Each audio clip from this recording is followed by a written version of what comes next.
Mga kapuso, may bago pong low pressure area sa labas ng Philippine Area of Responsibility. Huli po yang namataan ng Pag-asa, 475 kilometers northwest ng Pag-asa Island dyan sa Palawan.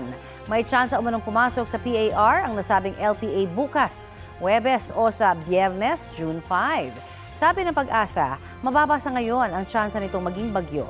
Pero nahahatak po nito ang habagat na nagpapaulan pa rin sa maraming bahagi ng Luzon kasama na ang Metro Manila. Binabalaan po ngayon ang mga taga-Pangasinan, Zambales at Bataan mula sa inaasahang malalakas na ulan hanggang mamayang alas 5 ng hapon. Base naman sa rainfall forecast ng Metro Weather, uulanin ng halos buong bansa sa mga susunod na oras. Posible ang heavy to intense rain sa ilang lugar na maaaring magdulot ng baha o landslide. Ang sabi naman po ng Pag-asa, local thunderstorm ang mararanasan sa iba pang bahagi ng bansa.